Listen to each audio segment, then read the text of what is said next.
ഇന്ന് നമ്മൾ പഠിക്കാൻ പോകുന്നത് അള്ളാഹുവിൻ്റെ പേരുകളിൽ അതിപ്രധാനപ്പെട്ട യാ വഹാബു യാ അല്ലാ എന്ന പേര്. ആ പേരിൻ്റെ അർത്ഥം എന്താണ്? അത് പറഞ്ഞാൽ കിട്ടുന്ന നേട്ടം എന്താണ്? യാ വഹാബു യാ അല്ലാ എന്നാണോ അല്ലെങ്കിൽ യാ വഹാബ് എന്നാണോ പറയേണ്ടത്? ഇപ്പോൾ നിരവധി ആളുകൾ അസ്മാഉൽ ഹുസ്ന പറയാറുണ്ട്. ചില ആളുകൾ യാ അല്ലാ, യാ റഹ്മാൻ, യാ റഹീമു, യാ മലിക്കു, യാ ഖുദ്ദൂസു, യാ സലാമു അങ്ങനെ പറയുന്നവരുണ്ട്. ചില ആളുകൾ യാ റഹ്മാനു യാ അല്ലാ, യാ റഹീമു യാ അല്ലാ, യാ മലിക്കു യാ അല്ലാ, യാ ഖുദ്ദൂസു യാ അല്ലാ, അല്ലാ അല്ലാ എന്ന് ചേർത്ത് പറയാറുണ്ട്. കറക്റ്റ് ഏതാണ് ശരിയായ രൂപം? അല്ലാ എന്ന് ചേർക്കലാണോ അല്ലെങ്കിൽ അല്ലാ എന്ന് ചേർക്കാത്ത രൂപമാണോ? ഏതാണ് ഏറ്റവും കൂടുതൽ പ്രതിഫലം കിട്ടുന്നത് എന്ന് നിരവധി ആളുകൾ ചോദിച്ചതിൻ്റെ അടിസ്ഥാനത്തിൽ ആ കാര്യം നമുക്കൊന്ന് ചർച്ച ചെയ്യാം.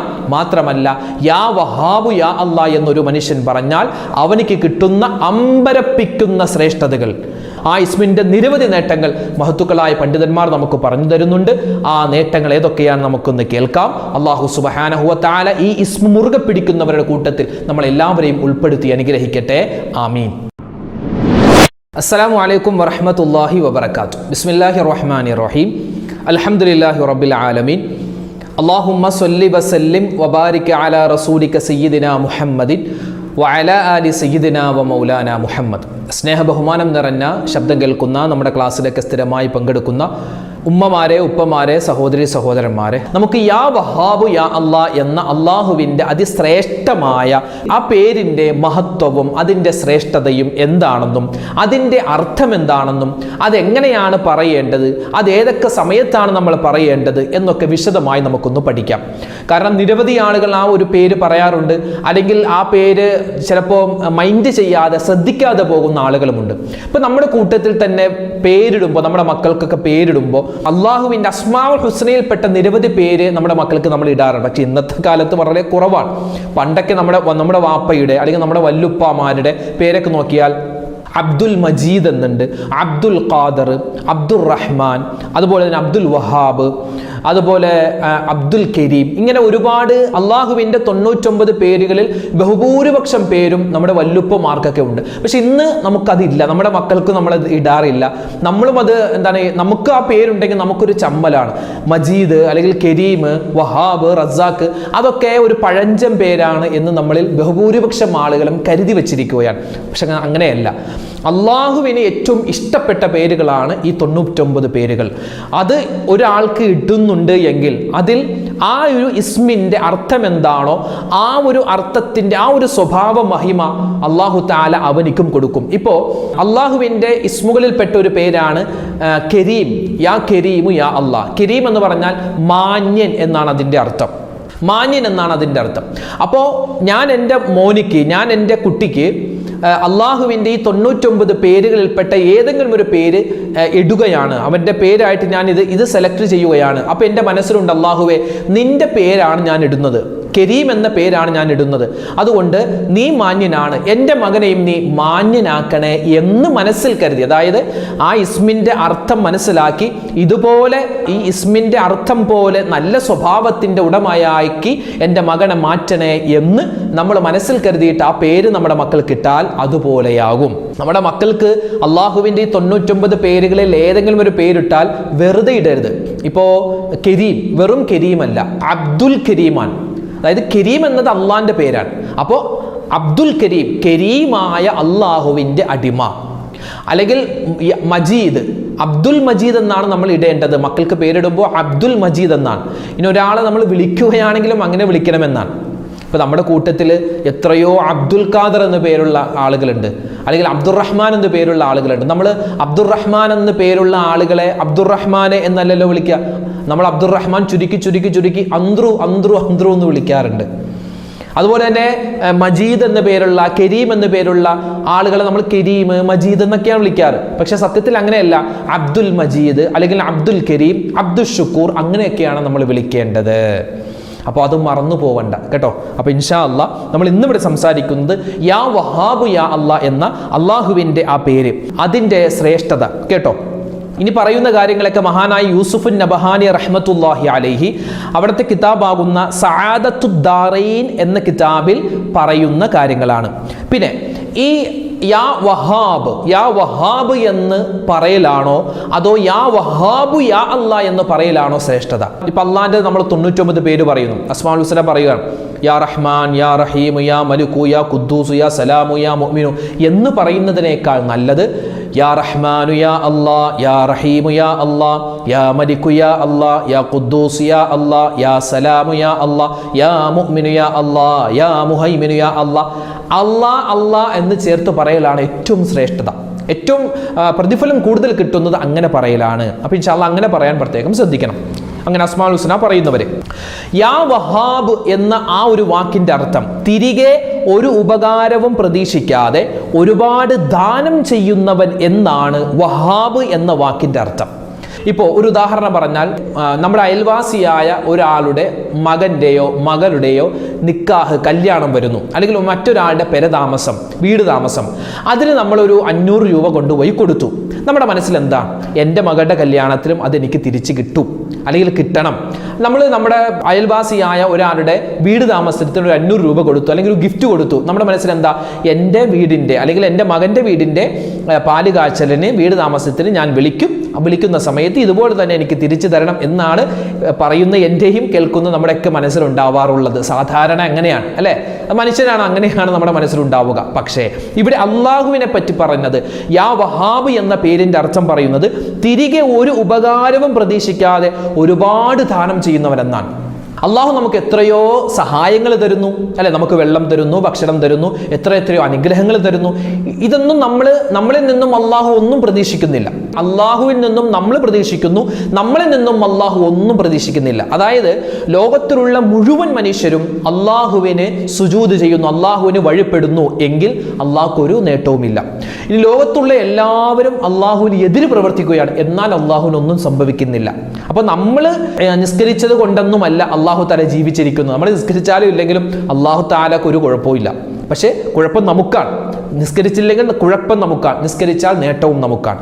അപ്പൊ യാ വഹാബ് എന്ന പേരിന്റെ അർത്ഥം തിരികെ ഒരു ഉപകാരവും പ്രതീക്ഷിക്കാതെ ഒരുപാട് ദാനം ചെയ്യുന്നവൻ എന്നാണ്. ഇനി ഇതിന്റെ നേട്ടം കേട്ടോ, മഹത്തുക്കളായ പണ്ഡിതന്മാർ നമുക്ക് പറഞ്ഞു തരുകയാണ്. ഒരു മനുഷ്യൻ ദുഹാ നമസ്കാരത്തിൽ അല്ലെ, ദുഹാ നമസ്കാരത്തിന്റെ അവസാന റക്അത്തിലെ അവസാന സുജൂദിൽ യാ വഹാബ് എന്ന് ആവർത്തിച്ചു പറഞ്ഞാൽ ലുഹാ നിസ്കാരവുമായി ബന്ധപ്പെട്ട് വിശദമായ ചർച്ച. ലുഹാ നിസ്കാരത്തിന്റെ സമയം, അതിൻ്റെ രൂപം, അതിൻ്റെ നിയ്യത്ത്, അതിൻ്റെ റക്അത്ത്, അതിൻ്റെ സൂറത്ത്, അത് എങ്ങനെയാണ് നിർവഹിക്കേണ്ടത്, A to Z കാര്യങ്ങൾ പറഞ്ഞ ഒരു വീഡിയോ മുമ്പ് നമ്മൾ നമ്മുടെ ചാനലിൽ ഇറക്കിയിട്ടുണ്ട്. നമ്മൾ ഈ തൊട്ട് 1-2 ദിവസങ്ങൾക്ക് മുമ്പ് അത് നിങ്ങൾ സെർച്ച് ചെയ്താൽ കാണാൻ പറ്റും. അപ്പോൾ ഈ ലുഹാ നിസ്കാരം കുറഞ്ഞത് 2 റക്അത്ത്, കൂടിയത് 12 റക്അത്ത് വരെ നിസ്കരിക്കാമെന്ന് നമ്മൾ അതിൽ പറഞ്ഞിട്ടുണ്ട്. അപ്പോൾ എത്രയാണോ നമ്മൾ ലുഹാ നിസ്കരിക്കുന്നത്, ആ ലുഹാ നമസ്കാരത്തിന്റെ അവസാനത്തെ റക്അത്ത്, 2 റക്അത്ത് ആണെങ്കിൽ 2ാമത്തെ റക്അത്ത്, 4 റക്അത്ത് നിസ്കരിക്കുകയാണെങ്കിൽ 4ാമത്തെ റക്അത്ത്, ഇനി 12 റക്അത്ത് നിസ്കരിക്കുകയാണെങ്കിൽ 12ാമത്തെ റക്അത്തിലെ അവസാനത്തെ സുജൂദിൽ കിടന്നിട്ട് നമ്മൾ യാ വഹാബു യാ അല്ലാ, യാ വഹാബു യാ അല്ലാ, യാ വഹാബു യാ അല്ലാ എന്നിങ്ങനെ ആവർത്തിച്ച് 11 പ്രാവശ്യമോ അല്ലെങ്കിൽ 33 പ്രാവശ്യമോ നമ്മളെ കൊണ്ട് പറ്റുന്ന രൂപത്തിൽ പറഞ്ഞു കഴിഞ്ഞാൽ മഹത്തുക്കളായ പണ്ഡിതന്മാർ നമുക്ക് പറഞ്ഞു തരുകയാണ്, അല്ലാഹു സുബ്ഹാനഹു വ തആല അവനിക്ക് ബറക്കത്തിന്റെ, ഐശ്വര്യത്തിന്റെ എല്ലാ വാതിലുകളും തുറന്നു കൊടുക്കുന്നതാണ്. മാത്രമല്ല ജനങ്ങളുടെ ഹൃദയത്തിൽ അവനോട് ആദരവും അതുപോലെ ദയയും ബഹുമാനവും അല്ലാഹു ഇട്ടുകൊടുക്കുന്നതാണ്. മാത്രമല്ല 3ാമത്തെ പ്രതിഫലം, അല്ലാഹുവിന്റെ അടുക്കൽ വലിയ സ്വീകാര്യത ഉള്ളവനായി ഇവൻ മാറുന്നതുമാണ്. എപ്പോഴാണ്? ദുഹാ നമസ്കാരം.